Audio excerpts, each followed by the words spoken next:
So, Rob, firstly, just tell us about the Financial Markets Authority. What's its function? Sure. So we were set up in 2011. To put it relatively briefly, our role is to focus on conduct in financial services in New Zealand and to regulate New Zealand's financial markets.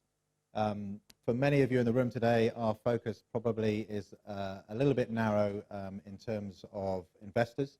So that's where we focus a lot of our time in terms of financial capability.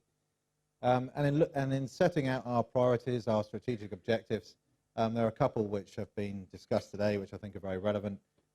One is the risk to investors of poor conduct within financial services firms that leads to bad things happening to people. And the other one is poor decision-making, poor informed decision-making by investors. So there are obviously two key planks for us to look at. Trust and confidence. How would you sum up the public's trust and confidence in financial markets at the moment in New Zealand? Yeah, so if you look at the statistics that measure confidence in the financial markets, they're actually, as you might expect, at historic highs in New Zealand, around about 60%.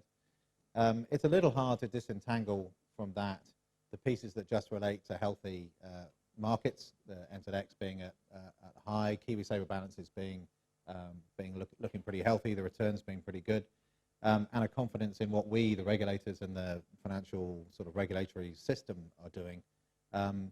So important to us to try and encourage and grow confidence that will survive a downturn, because a downturn will surely come. I'm going to leave it to others better qualified than me here today to predict that. But what we really want is to grow confidence such that when things go wrong and the markets go down, people are nonetheless confident that they can invest in our markets without being ripped off. Financial confidence, financial capability, they're difficult issues, can be a bit dry for some people. How do you approach it in trying to engage people and make sure they are aware it's important? Well, it would be remiss of me not to mention that today we, the FMA, are launching our investor capability strategy. And we've got Simone Roberts and Gillian Boyes both here today who have spearheaded that process.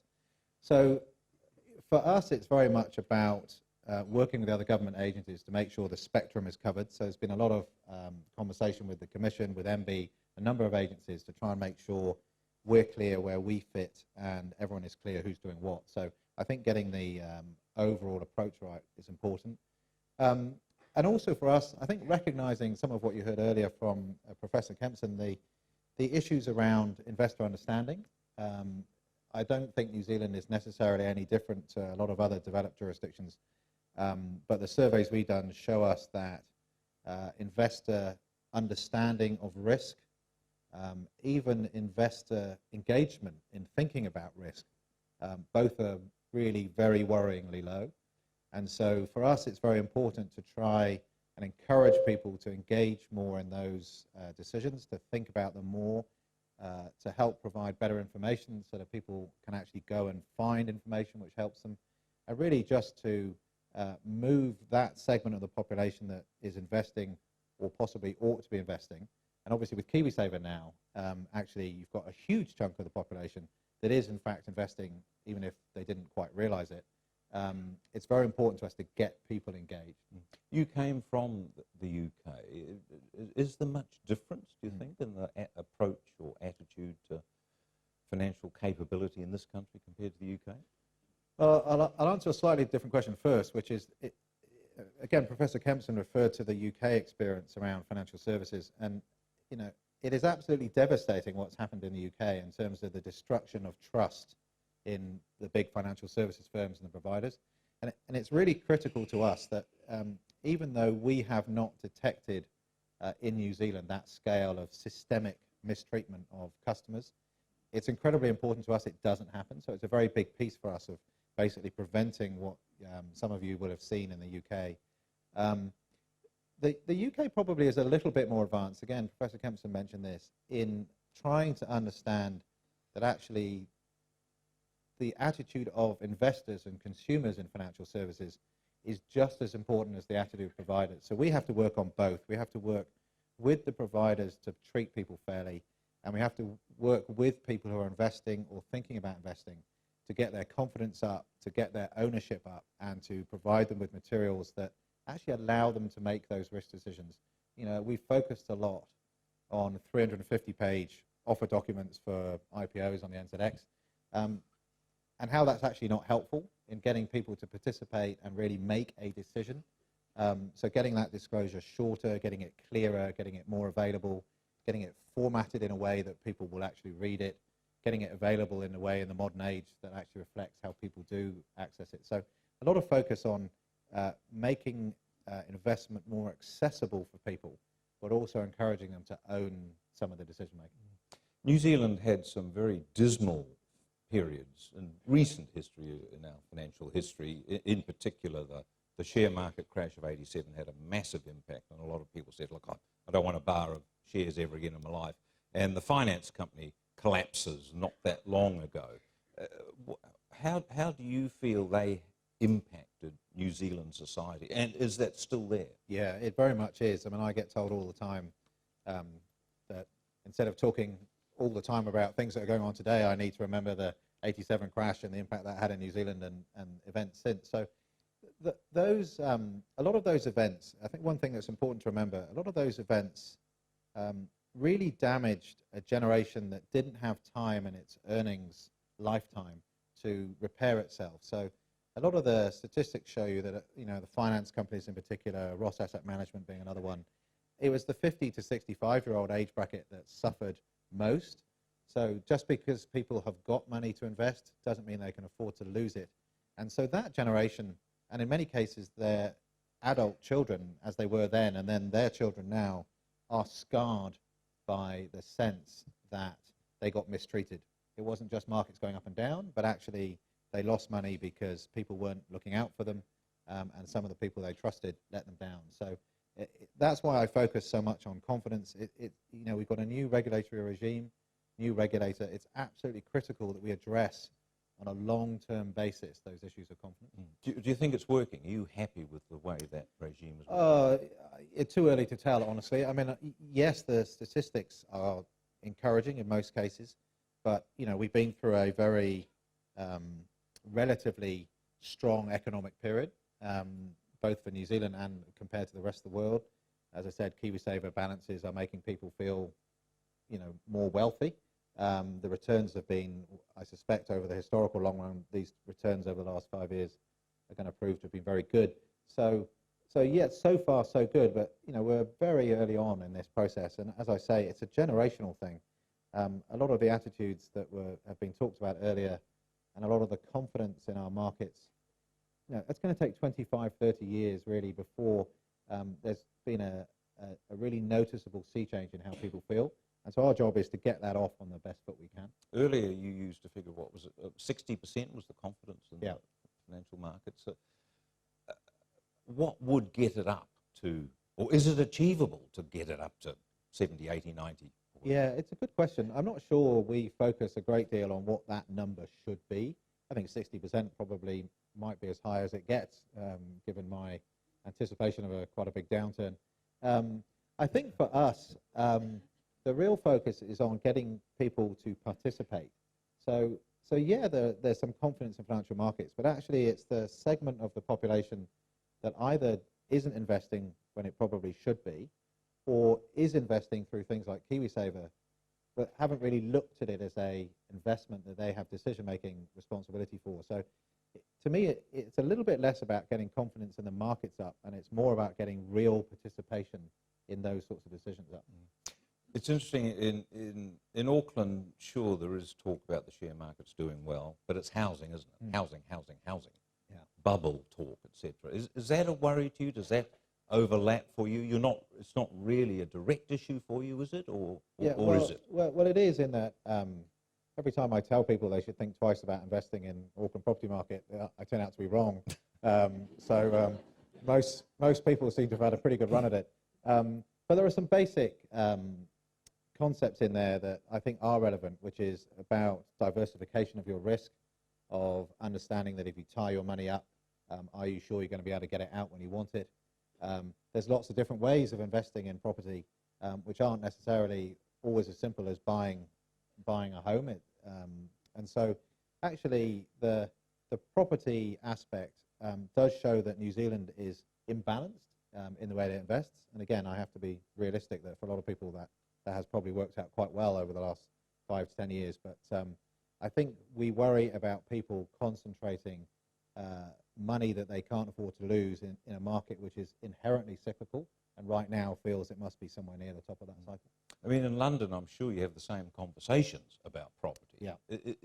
Do you feel that we are more obsessed about property in Auckland, say, than Londoners would be? No, I think if you look at London, Sydney, Tokyo, New York, Auckland, major financial centres that have had a lot of people coming into those cities, and probably historically a lack of house building, particularly affordable, low-cost housing. It's a massive issue in a number of those markets. And of course, with interest rates low, it will encourage people to go in and borrow, and it also means that other types of investments probably aren't returning as much. So I think it's an entirely natural and understandable occurrence, but some people will be exposing themselves to risk that actually is of a greater magnitude than they can afford. The level of financial capability in New Zealand compared to what you saw in the UK, how would you compare them? Again, from the studies I saw in Europe before I left, I'm not sure New Zealand is across the piece, is in a worse situation than many other developed jurisdictions. I think the reality is that across those jurisdictions, as you've already heard, the level of understanding and engagement in those decisions is terrifyingly low. And so some of the surveys we've done, people will spend much more time thinking about what phone they're going to buy than they will what KiwiSaver they're in. They're going to spend more time comparing TV models, whereas, as you heard earlier, they're not comparing financial products quite a lot. And there is a challenge there because of that issue of there being so much information and so much choice. And certainly in the context of buying TVs, I ended up in that situation we heard earlier where I spent ages analysing. Then I just went down to the shop and bought the first one I saw when I got in there. And so it is a challenge that people will spend more time on much more minor life decisions than they are on things like KiwiSaver and financial investments. And so my own view is not that people are not capable across the piece of engaging and spending the time. It's we have to encourage them to believe that it will benefit them to do so. And I think that we talked a bit earlier about addiction. Getting people focused on engaging in savings and investment, particularly through KiwiSaver, in a way that actually becomes a habit and something they really want to keep doing and they pass on to their families, that's where we need to aim. So what's your feeling about KiwiSaver and how it's working? Oh, I think it's been fantastic, as I think Diane said. I think it's been fantastic in engaging people in lifetime planning. Now, it is worrying that the actual levels of engagement aren't anywhere near where they need to be, but you have to start somewhere. And I think the good thing about KiwiSaver is, yes, a lot of people see it as a savings mechanism, and I'd like people to start thinking of it also as an investment mechanism where they have choice, and they ought to make that choice. But in terms of helping people provide for a long-term future, I think it is great. And I would make the point that in the UK, as here, that there's been a massive generational shift if you go from, say, my parents' generation. My dad's in his 80s. In those days, people expected the government and their employers to look after them when they got old. And my take is you can't do that anymore. You really can't. So it's been quite a big shift in people needing to take those decisions and that responsibility themselves. And sometimes we need to remind people that whereas their parents might have just felt that if they worked long and hard and they were lucky, it would be provided for, the rest of us don't have that luxury. There's been quite a bit of fiddling with KiwiSaver. Is that a worry to you? No, not at all. I think it's in its early stages, and like anything of that size and scale, when you hear about the number of people that are in it, I think the government needs to be constantly reviewing what the objectives were for it and whether some of those should be tweaked over time. So I think that's natural. The idea of improving financial capability, do you think it involves going to school level to have some form of courses that teach this? Do we need to go to those extremes? I do. I mean, as I said at the beginning, we focus a lot on the investor segment, most of whom you would expect to be well past school age.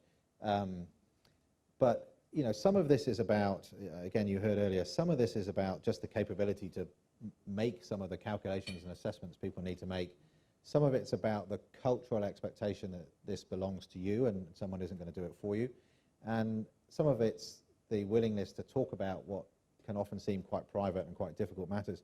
That has to start in the schools. That cultural feeling that these are important life skills that people need to learn, that needs to start as early as possible.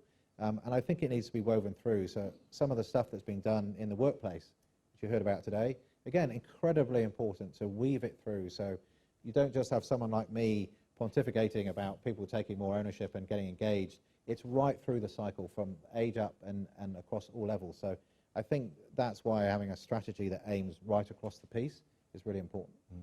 The degree of naivety that exists within our society, what are your feelings about that? The fact that we can have people like Colin Meads and Stacey Jones promoting things which may not really be very good for them. Do we have a degree of gullibility here? Yeah, I mean, it is distressing. Sometimes you see the traps that people fall into. You can, as a regulator, you can warn people about, the cold calling scams that we look at, the things that people get sucked into when, the reality is if it sounds too good to be true, it almost always is. So yes, there's an issue there. Again, I don't think it's different from most other comparable jurisdictions.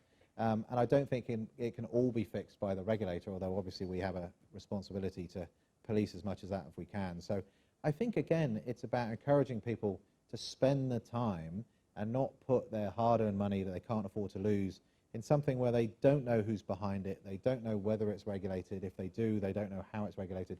And for us, it's also about making that easy for people, making it accessible to them. How would you sum up the degree or level of, for better word, skullduggery in our economic society at the moment? Are we going through a period where it's relatively low, do you think? I suppose I would answer that by making a comparison between New Zealand and other places.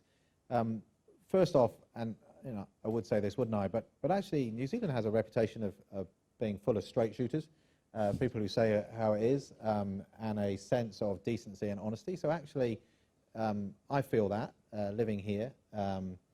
And I think that does translate into financial services. I think we haven't had some of the scandals here that have existed in other places, and I'll touch on wood to hope that never happens. But I will also say this, what happens is when one regulator in one jurisdiction squeezes down on the scams and the skullduggery, these days it quite often just flips to another jurisdiction. So when Australia closes the net on unlicensed FX dealerships, all of a sudden they start popping up in New Zealand. When we close the net, they go to Hong Kong. And these days, so much of it is done from remote locations we can't touch or feel. So I don't think inherently New Zealand has anything to fear in terms of the kind of levels of decency in our markets. But it is true that the people who engage in scams that would damage confidence in financial markets are always looking for the next target. So we and people need to be wary of that. Which is why encouraging confidence that the regulator is watching and the regulatory framework covers what it should is really important to us. The confidence in KiwiSaver, so far, it's been pretty well blemish-free in terms of collapses or whatever.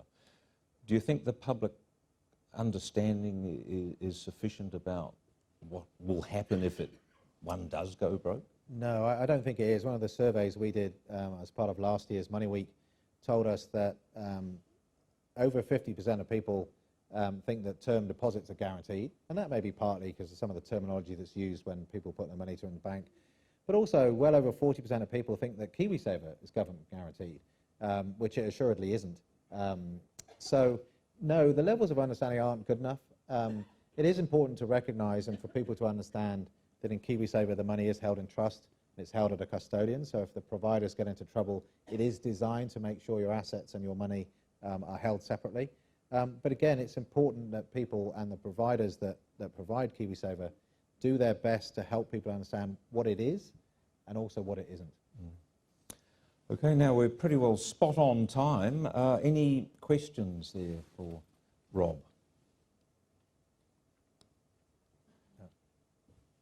That's good.